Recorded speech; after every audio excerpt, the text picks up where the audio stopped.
on YouTube, on our Facebook page. Yeah. Welcome to today's live session. So we've got a really special guest. Super excited to bring him on. He's kind of a neighbor. He's just like what, 5 hours away, Short, 5-6 hours away. Stone's throw away. So we're super excited to bring him on, and he's got a fantastic story, and he's just like doing amazing things. You know, other than this, like being a really awesome guy. So he's doing some really cool things. He's got some a new project he wants to share with us and with you guys out there. So yeah, we're gonna bring him on. Let's just have a quick chat. So let's see the gallery view. There we go. Awesome. Hey, Bimma, what's up, man? What's going on, guys? How you doing, mate? Yeah, not much, mate. man. It's having an awesome morning. Having an awesome morning. We're already highly caffeinated. We've had a few belly laughs before we went live, so I think we're all in a right mood for a live stream. Anyway, we're up early. Yeah, very early. I straight up I didn't get bed about like 1 a.m. Yeah, so I saw you. Yeah. I saw Patty like on the Facebook group, like replying like what? Like, I think it's like midnight. We had somebody asked a really long question, and I just man, late night rager over here. Yeah. Who needs to sleep? You know? Yeah. Overrated. Sleep when you're dead. That's overrated. Right? Yeah, totally. But yeah, Bimma, mate, I was like looking through like articles and previous interviews about what you've been doing, but also what the video that you put together for our summit. So first of all, like if anyone's not had the opportunity to go look at I'll share that. The video that Bimma's put together for us, it is absolutely superb, and I really insist that everyone goes out and checks it out. And although I know we've got I know definitely Rob's got a lot more like, so I guess we can call like the whole like structured questions and like there, but in his research. But I wanted something that really stood out to me, and I think this article was from a little while ago. But when you're creating this like movement about people claiming their journey, and I think I'll let you go into more detail about it, but I think what's really important here is that there's a lot of people out there that perhaps, I think there's something that struck me where you said like there's a lot of people like in like sort of like the Walking Dead mode right now. They're like walking around, they're not really knowing what their purpose or what it is that they really should be doing, or their true calling. So how did you really like come around to that realization yourself, and then how did this sort of fuel the fire for your endeavors now? For sure, yeah. So man, that was crazy. So that was a period in time for me, I would say going back to 2011. And it was this period where it was a couple years after college, and I was in university, and I may have partied quite a bit and not focused as much on school or the steps after school.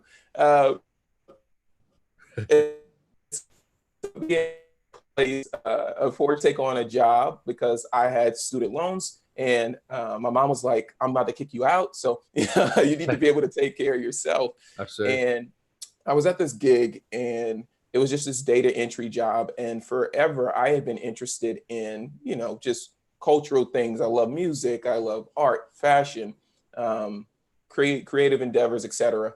But at this gig, I was like 23, 24, and I wasn't doing that. And I was surrounded by people that are really nice people, but they were like significantly older than me. We didn't really relate on things. And so I myself felt like, that Walking Dead that I had described. And I really just needed to figure out a new outlet, some new energy to kind of explore that. And so what I did was, it wasn't this revolutionary thing, I would say, but the thing I did was I started to force myself into environments that I wasn't in before and I wasn't comfortable with before. And so essentially what I did was that environment for me was going to join a running club that was in my downtown city in Baton Rouge.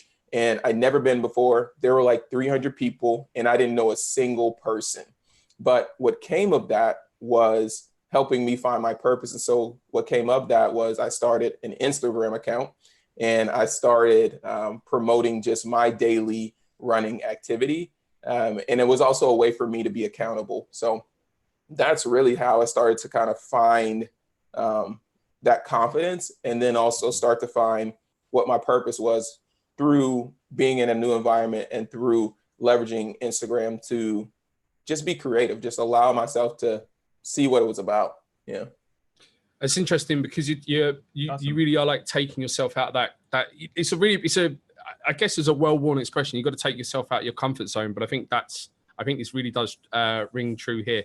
So is there like any key advice that you could give to people now that maybe, let's say, like they're in a full-time position, they've got a side hustle, that maybe they're just like teetering over, want to take things to the next level? What advice could you give to them, and what advice also could you give to those that are maybe doing their own thing, but again, they could be like in that Walking Dead mode? So what actionable tips do you think they could take away today?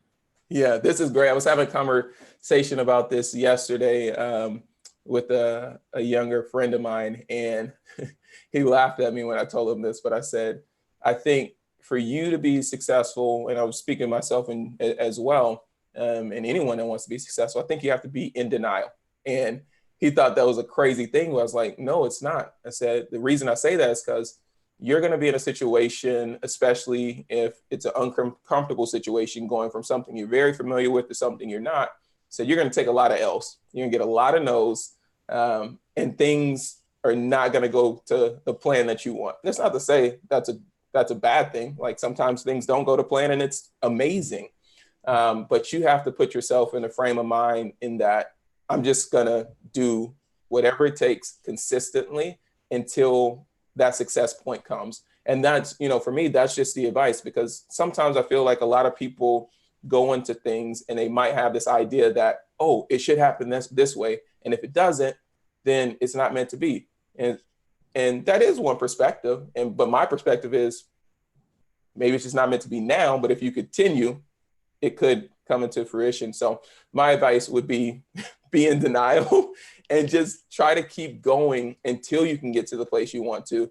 Don't put such a time period on yourself. That's just too much weight, but just do the work, That's awesome. That's awesome. Yeah, I mean, you're definitely a testament to it because, I mean, I don't know if you want to start talking maybe a little bit about the work that you did with Adidas and some of the brands that you were working on. Maybe share sort of like how that came about. So like from like just like Instagramming on a daily about, your experience with like running and stuff. And then how did you become like an ambassador for some of these really cool brands? For sure. So my way into that industry was quite backwards. It wasn't something I think it was in my subconscious, but it definitely wasn't in my conscious. It had to have been like this childhood memory that was just like stuck back here. But so when I had started on Instagram and all of that stuff was happening, I didn't know what was going on.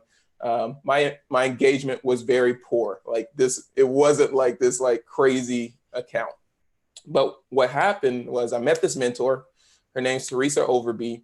And she was working with our visitors bureau, actually. And we met at a road race because I had signed up for this trail running series that went throughout the state of Louisiana, which was really cool. It brought me to different places in Louisiana I'd never been before. And I lived there for 26 years. So she taught me a lot about just digital community building and digital content strategy. And that was something I hadn't thought of before. And when a lot of people ask me, what can I help people with on Instagram that they don't already know? And it's a two-way conversation. And that's a part of the strategy. It's not just about the information you put out. It's about what's the conversation you're having with the people that are following you. They're not necessarily followers, like they're in your community. And when you think about that, you approach that platform very differently. But so once that started to happen, there was less focus on what I was sharing and more focus on the stories that were happening throughout the state. So I did something pretty crazy. I brought on like 6 different bloggers from different places in Louisiana. And I just asked them to start sharing what's happening on the running scene in their community. And through that, the account just blew up massively. Very quickly.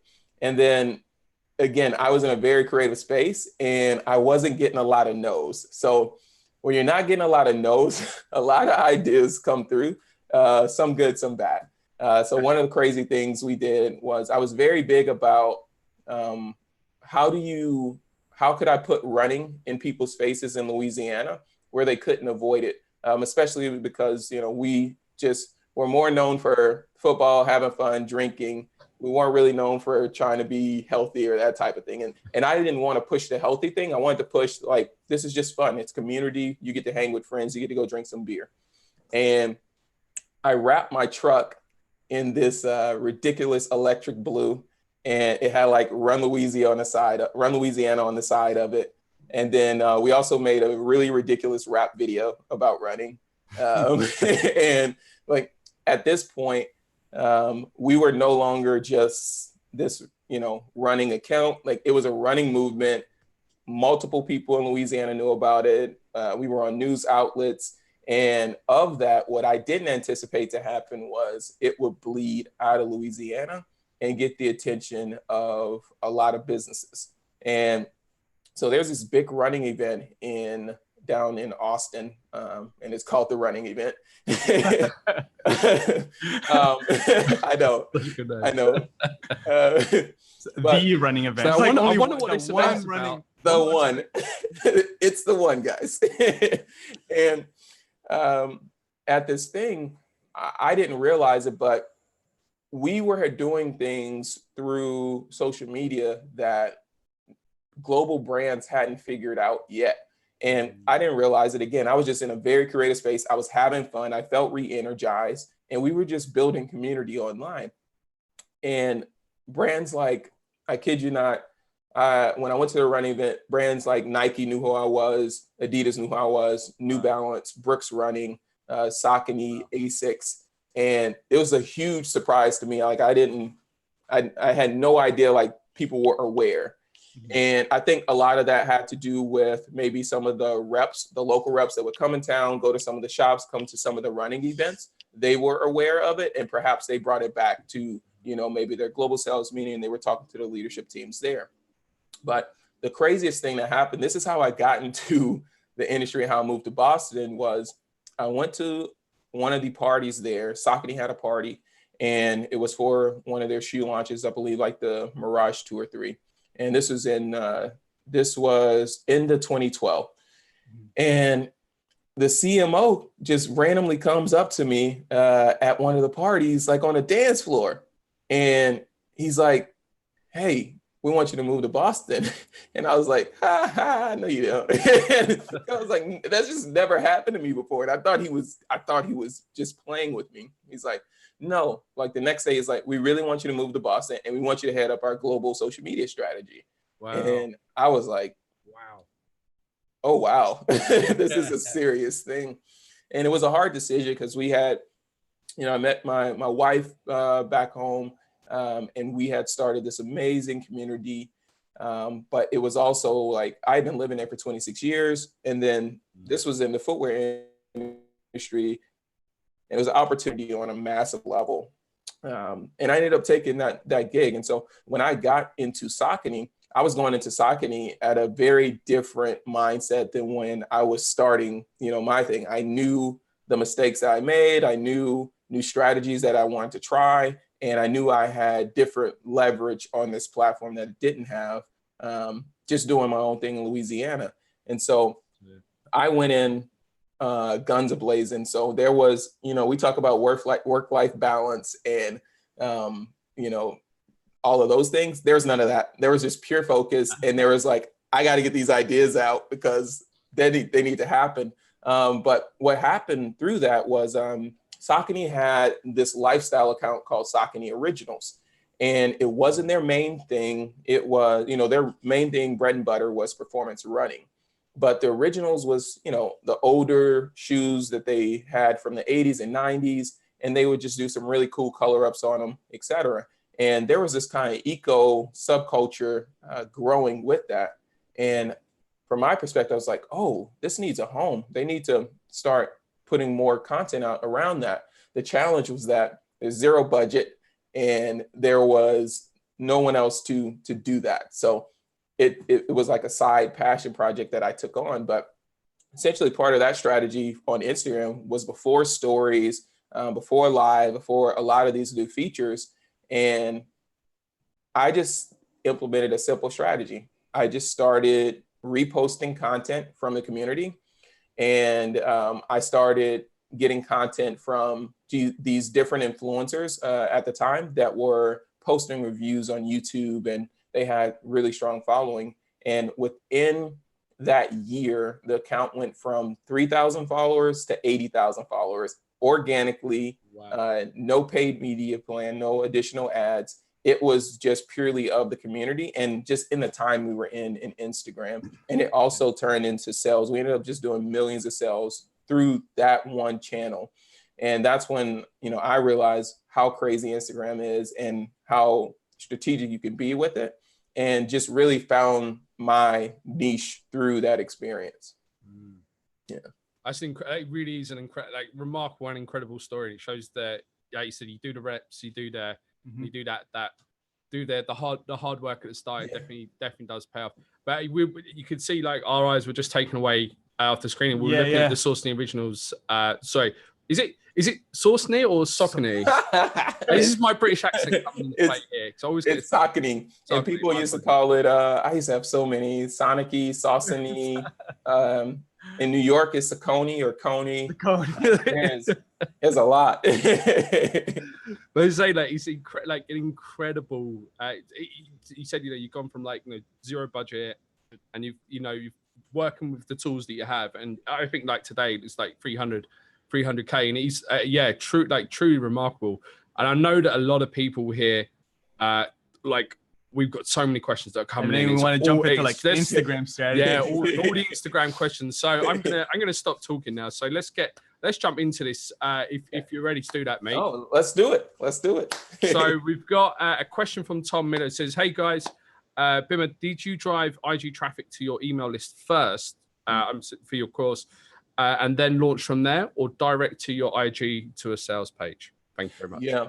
So I actually broke that process down very, very simply into the simplest form. And it was a bit manual. So, and that's the way I would encourage anyone to start. Don't get caught up into, like, what are all the systems you can use? Just if you're starting out, what is the simplest way that you could do this? And for me, that simplest way was, hey, if you're interested, shoot me a direct message. Because once you shot me a direct message, I started to understand who were my serious leads versus who were just casual people that just wanted to casually come through and see what the information was, versus I got a DM. It's just another level of commitment. And so once that DM happened, I actually, I was jumping on a phone call with a lot of people. So I get a DM, I ask them what they specifically needed.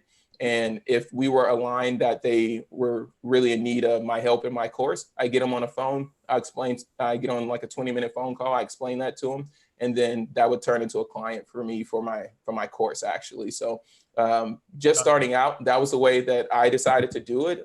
I know it is time consuming and a lot of people don't have that time. So if you don't have that time, maybe it's a DM and then maybe it's a direct link to your course. And again, you can even shorten that. It could just be at the end of a post or end of the story or in your bio, your call to action, and your link could be there that directs them to it. Awesome. Yeah, I mean, I think a lot of people want to, like, automate so much in the beginning, and that's a really good tip. It's just like, call me and I'll sell you old school. Closing. Yeah, always closing. But it's also really smart, because then you get to understand, like, what are the questions, and then you can take those questions, and if one person's asking it, then I'm sure other people are asking. You put that in your landing page later. If you want to, like, send them to that, like, sales page, right? That's a great point, Rob. Like, so there's a lot of information that you come up on these phone calls that you're not going to get otherwise, because people just aren't going to blurt out everything under a comment section or even in your direct message. There's a lot of things that come up and inspire conversation for them and thoughts when you're asking different questions during conversation. So yes, it does take some time, but I've personally found it to be extremely valuable to my business. Yeah, that's a really good point. The discovery, that whole discovery process, whether it be you working that client or understanding what you're like in a bigger scale, what your students want, is absolutely pivotal to the success of the course. And so what did you do from then? Because as you rightly said, this is something I would say, like, definitely you can't infinitely, like, you can't really super scale that up. So what did you do next once you got to that breaking point, so to speak? So once I did that, I started to take the revenue that was coming in, and then I started to reinvest that. So rather than going in the negative immediately, I was started to leverage the money that was coming in from the manual, and then I started putting it into ads and other systems that could automate for me. And one thing that is still working very well for me, that I talk a lot about, is through Instagram stories. And so I have a story that I created that is essentially a funnel. So the point of that whole story is to introduce me, build trust, show you what I've done, and then show you how I can help you. And by the end of it, it's a full conversion funnel. So it's someone who has no idea. By the time they get to the end of it, they're very informed of who I am and what I serve as. And at the end, it just says, if you're interested, shoot me a direct message. And I have so many screenshots of literally people just typing in, Bimma, I need your help. And I was like, I didn't really think it was going to work like that, but it did. That's amazing. I'm sure some people, I don't know if other people do it, but for me, that is like that's a real like novel way of doing something completely different. Because again, there's always that constant, I'm going to use the word old school. The whole like video sales letter, right? Where someone's they've got the video there, and hey, it's Paddy, I'm going to teach you 5 ways how to run a bath, not run a marathon, whatever it is. But like, so doing it this way, and that story, and that whole I think that whole process of like clicking the video or screen, there's something very like. Very almost like visceral about it. You almost you have to you're connecting with something there and then. I think that comes across. Very smart. People can find that, right? Like in your Instagram, it's like the one that's I think it's a Bimma with the little running man. I'm actually seeing it right here. So even there in your profile, you're like, shoot me a message. So like your whole thing is just like, hey, you can. I'm still accessible. I'm not. And that's the thing I wanted to put. I was like, I'm not this massive account yet, and I don't want to operate that way. I still want to operate in a way that feels very human. And if I get to the point where my account grows and I have more clients and that happens, then it's up to me to still figure out a way to still have some of that 1 degree of contact and community.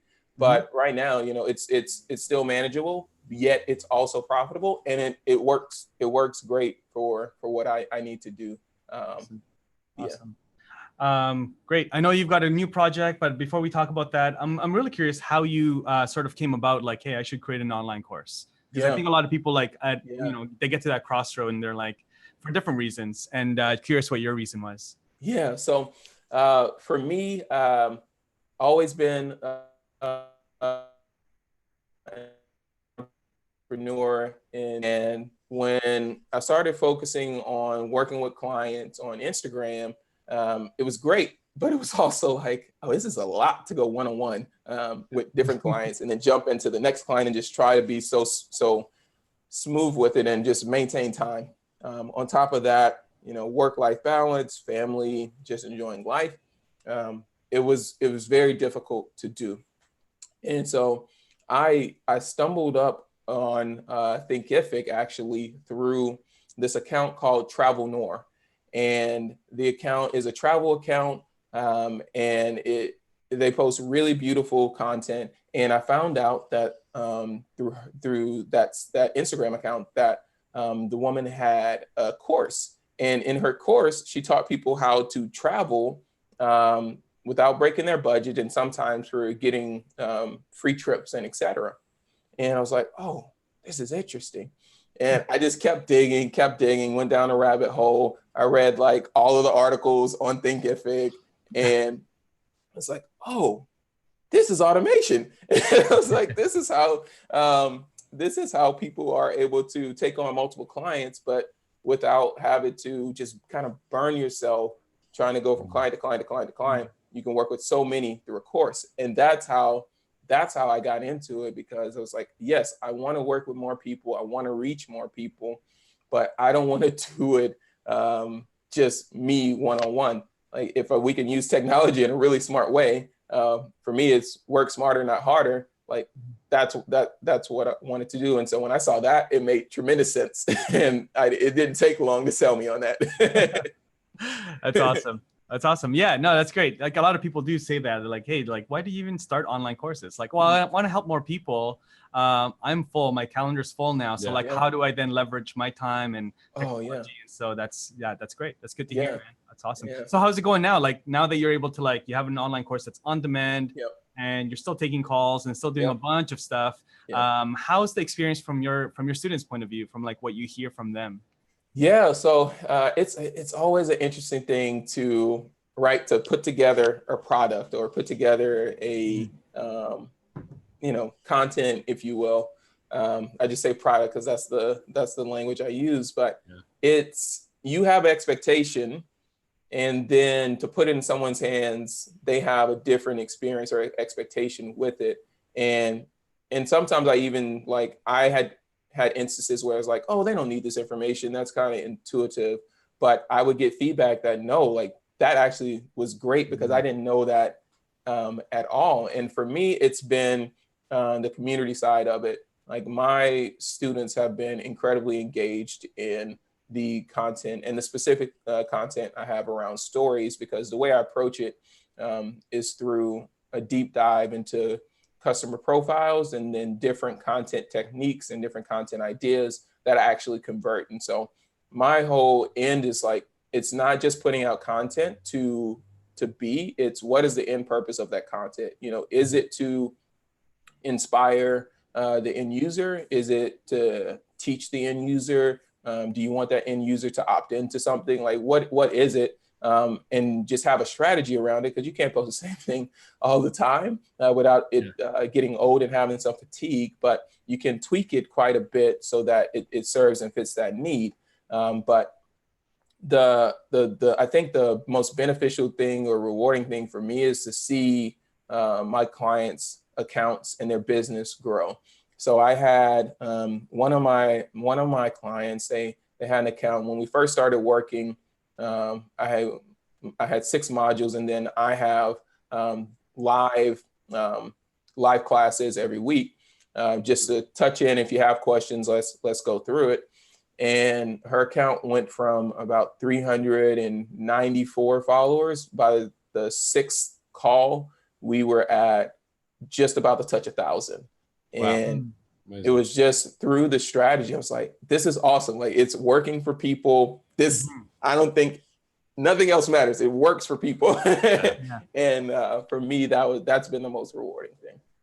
That's great, and it's great to hear. It's great to hear that people and course creators like yourself that although making revenue is great and obviously pays the bills and lets us do extra things that we want to do, but giving people that transformation that they're looking for and the satisfaction that comes along with it is it's great. It's definitely a great thing. So absolutely. We have a few more questions coming. Let's have a quick look. I need more coffee. Give me more coffee. So let me see. Okay, Steve's got a question here. Now this is a Thinkific question, so I'm gonna strap myself in for this one. All right. So hi Dave, thanks ever so much for joining us on the live. And he said this doesn't have to do with IG, but I was curious to know if you can create a landing page with a checkout on the trial version. I think if you mean like to pay, to accept payments, absolutely. You should be able to do that. You can 100%. You can do that. Absolutely. I had to read. I almost felt like a trick question to me, but I had to really think. I was like, I'm pretty sure that. You can 100% do that. And what we'll do, Dee, we'll get back in touch after. We'll drop you a link or a quick video on how to do that after. So no worries, we'll take care of that for you. Absolutely. Perfect. If you guys have any other questions, if you guys are watching us live, thank you so much on Facebook and YouTube. Appreciate you guys joining us today. Marlene Foster had a question. How did you pre-sell your idea? Oh, yeah. You want to take that one? Yeah, absolutely. So awesome. I pre-sold my idea in 2 ways through Instagram. Very simply, nothing extravagant for the most part. But the first one was I put up a post, and there's a post of my face. and it was very specific to who it was for. So I didn't romanticize it. It was literally, it said course creators, coaches, trainers, freelancers, entrepreneurs. I did this, and my this was that I did 3,000 to 80,000 followers. I did this amount of business within a year, and I have a course that can help you do that. If you're interested, reach out to me, and I'll tell you more about it and show you how to sign up. That's what I did. Went crazy. And then I did the story funnel that I was talking about earlier. I just kind of automated that, something that it could live there for a while. And I think I talked about it in my presentation in the summit, but it was through that 3 days, $2,000, just one story. So if you're doing it, in the right way, and it's specific to the end user's pain point, tremendous opportunity there. And again, super simple, not a lot of energy there, just being targeted. Yeah. And it's, I think a lot of people, will probably think, a lot of times, well, I've got to have an Instagram following, like, in like the 5-figure, 6-figure territory to really like make the big moolah, make the big money and stuff. But Bimma, I know you said you've got, what is it, like 5,000 or so, obviously like highly laser focused like followers on your account, and I think that shows that straight away that you don't need to aspire to have that 100K to be a successful course creator, or to be a successful like digital entrepreneur. You need to have that following, that highly engaged following, because how many accounts have we seen where people have got 6-figure followers, and then you look at their post and they got like one love heart on it? Like, be fair, that's more than me. But it's just floated, and you can't. It's a vanity thing, and you gotta step away from it. I get it. Everybody wants more followers, but if the followers aren't bringing you profits, then they are useless. Like, it's not. It's a fake thing. So the focus is more so on who are my premium clients that actually need what I have to offer. And if that's 100 people that are going to pay me $100, that is way more valuable to me than, a bunch of followers that are just casually, swiping through the content that I'm posting. Like, I want to just speak to the community that needs my help, and that should be enough to build and generate revenue for my business. Okay, so golden question here, because again, a man with Real fingers, and many pies. How do you get that? How do you manage your time with this, mate? I'm already looking at thinking, how does he? You and Rob share a common theme here. I don't know how you guys do it. Like, super dad here. I know he say every single live. He 2:30 a.m. when he's in his calendar. He's just like, social post one. I have to. There are a lot of tools that I use because. Again, with you guys know time and balance. Those are tough things. So I'm trying to figure out easier. I will say there's some things I can't get around. Some things I do are just insane. So like a part of that is I have conditioned my body to operate off of minimal sleep. So it's not a great thing. I'm trying to change that, but I'll stay up, super late past midnight, and then I'm up at 6 because I need to operate in those hours. Those are hours I can't lose. But in addition to that, to save time on social, later media has been a great thing that I've leveraged to schedule content. I'll set some time on the side on like Sunday, and I'll just crush through what I want to put out for the week, and try to just get hands off on it and not spend, like, ironically, I try not to spend a ton of time on Instagram.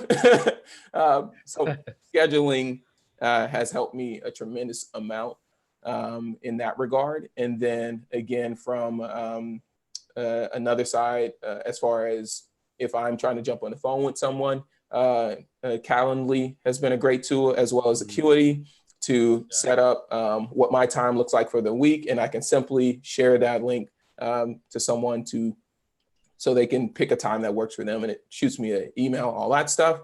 Linktree has been great, just to quickly have links in my bio, leave that there. And then again, highlights in Instagram stories. Highlights on Instagram, leveraging your stories. people don't think about that too much as I think they should. But when your highlights are a way to reduce the time and the content that you put out, like if you're figuring out a way to get people to come to your page, the highlight content should be evergreen, because that's content that's always going to be relevant, and it's content that always should lead to some sort of business or inquiry into, you know, your direct messages or your landing page or et cetera. It should be set up that way, so you're not constantly just burning through energy to try to create something new. But yeah, those are just a few of the tools of how I try to manage. No, it's fantastic, man. Those Yeah. are great. Those are some of the tools that we use as well. And Yeah. I don't know if you're coming down to Vancouver next month. Yeah. I don't know if you know, but have you gone in contact with the guys the people at Later? Do They're you know here the, as well. do you know the guys that? Do you know? I didn't know they were there. Yeah, no, we'll invite them. Yeah. Over. Yeah. Yeah, do you know? So so Matt Smith, the founder of Later, is actually Greg Smith's brother. Greg's obviously So founder of I learned that, and I like my mind was like, what? Yeah, Exactly. I've been using both, and I was like, this is just too much for me. No, we'll let them know. Yeah, we'll get them to come. Definitely. Yeah, that's awesome. Yeah, Yeah. like Matt, probably coded the first version of Thinkific. Yeah, actually, in fact, that was So what did they do as kids? Like, this is crazy. I have so many questions. I'm like, how, guys? I think he's in London now. I think if I'm not mistaken, Matt's in London now. Yeah, he's doing his thing there. Great part. Great guy. Great part. And he's a great team. Well. Yeah, lovely. Yeah, we'll get that real team down. Okay, I want to talk about Claima, because I know the new project that you're working on. It sounds super cool. I was like itching to ask you about it before we went live, but I was like, let's ask you live so that it's all legit and it's all authentic. It's all legit. I'm not pretending to be like, oh, it's official now that it's on Facebook. It's official. It's not official till it's on Facebook. Yeah, tell us about that, man. What's that new project all about? Yeah. So for me, very near and dear to my heart, especially in our current climate, is I want to figure out a way to add just additional social purpose to my service. And, what I've seen a lot of is, especially in the US, we have quite a bit of division right now. And what I want to figure out is, how can I be helpful in a way that brings people together and just shares different people's stories. And there's just so much conversation right now, and so many roadblocks, I feel, for just underrepresented entrepreneurs, whether it be people of color or women founders, that they're facing just different hurdles that other people aren't facing. And so the simple thing that I want to do through Claima, so Claima is just an underrepresented entrepreneur professional that are breaking barriers in their work and in their community. I want to elevate those stories and share those stories in hopes that, we continue to share dialogue with one another, where we get exposure to other people's stories, what they're doing, and we can break down stereotypes, and we can have more, equitable hiring or equitable funding, and just end a lot of some of these crazy things. So it's very idealistic, but at the heart of it, it is just sharing diverse stories and hoping that I can help other people grow their businesses through sharing their stories on the platform. So really going back to my community roots, and I'm really excited about that project. And we have a couple things teed up. I was recording. I'll come share this. I'll have a draft to share with you guys. We were recording basically kind of a documentary of how we got to this and what's it about. And I'll give you guys a teaser when I come to visit. Oh, we look forward to that. That's gonna be great. I think you can tell this is something you're highly passionate about. It straight away the way you've sort of almost like you've changed in the way that you talk about it, from the whole IG business, brands to grams, but you can really tell this is something that's really important. So how could someone go and find out more about this? Yeah, so it'll be launching in January. And so January right now, just starting to put together a couple different stories, going out, meeting people. This is a theme of mine, as you can see. I like to go out and have the tangible connection, if you will. So right now we're just starting to create and gather that content. And then starting in January, it'll show up on the main feed and it'll show up in stories. And the hashtag will be Claima, and that's CLAIMA. And that content will start showing up on my Instagram handle. So that's gonna be a pretty fun thing. Awesome. Amazing. Awesome. We're gonna share the link to your Instagram channel and all the things that you're working on here in the comments. So if you guys are watching that, then just check that out. Definitely connect with Bimma on Instagram. Yeah, so that'll be I guess that's the best place to find you, right? On Instagram. Yeah, best place to find me is on Instagram. That's where I drive a lot of my traffic through, or a lot of traffic through, and just engage and communicate with people. So if you're looking, you have questions, I'm very active in my direct messages. So feel free, ask questions. I'm usually responding within 30 minutes. Nice. We'll hold you to that now, mate. Yeah. Oh no, record. It's in the world. Someone's gonna reach out at like 3 a.m. and be like, "I didn't get a response." Yeah. Exactly. Promise me. 31 minutes later. Exactly. Screen grab. He didn't respond.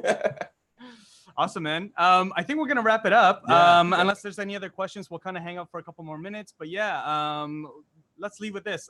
What's like you're doing really well with like just I think from like this interview, what really resonates with me with you is that you're really patient. You're like really patient with like how you build things. You're not taking shortcuts. What's one or two tips that you have for someone that's looking to create their online course, or maybe they've created it and they're just like, how do I get this to market? Yeah. I would say the biggest tip I would have around that is to be collaborative. There's a lot of leverage and a lot of support that you can get in figuring out how can you work with someone else that might have a bigger audience that is engaged, and maybe you can offer them something that they aren't currently offering their audience. And so a lot of times when people do collaborations, it could just be surface. Whereas, you guys, even with these interviews, these are collaborations, we're exchanging information and the information is of value. That's not to say someone can't do a similar thing. And so when you're thinking about, my advice would be one, collaborate with other people, big and small. But in preparing to collaborate with them, think about what you can offer them that they aren't currently offering their audience. And I could tell you, someone like them, someone like myself, I will gladly partner with you if it can help me deliver something of value to my audience that I can't already deliver to them. So collaboration, without a doubt. If you're trying to, again, there are not really any shortcuts, but if you're trying to make your path shorter, that will significantly make your path shorter. Fantastic. Yeah, we love collaborations. Absolutely. So. Yeah. And again, your audience loves it too. Like they love to see just different people. It keeps it exciting. Like there's so many amazing stories and the ways people have grown like their business. Like I love the ones when, you find out a way like me in the next millions of dollars, and then they're contributing that to the community and doing all this cool stuff. And I'm like, that's awesome. Yeah. Everyone has like always like a unique, always like that sort of unique take, that unique method or flavor to get into all a similar, like almost like a similar result in a lot of ways. That's amazing, mate. Hey, thank you so much. I really enjoyed this conversation. Obviously, we can't wait to have you in Vancouver, mate. We've got some. I'm already thinking of what plans we can put together, and we'll give you a great tour of the city as well. So yeah, like everyone, if you've not gone and followed Bimma's account yet, it's I am Bimma, IAMBIMMA. Go and check it out. And like if you want to take your Instagram to the next level, this is the man to do it with. That's for sure. I appreciate it, guys. I really, truly appreciate it. And again, to anyone joining, if you have any questions, again, feel free, shoot me a direct message. I love to chat. That's an easy thing to do. I'm not charging you for chatting. So if you got questions, I love to help because again, it's beneficial for me as well to understand, the issues that you're having too. So. Awesome. Let's chat. Awesome. Bimma, thank you so much, man. I appreciate you waking up early for us and everyone that's watching us live and also on the replay. Feel free to drop your comments, your questions. We're always watching it as well. So everyone on Facebook, on YouTube, thank you so much. Thank you so much. And Bimma, we'll talk to you soon. I appreciate it, you guys. Take it easy. Thanks again.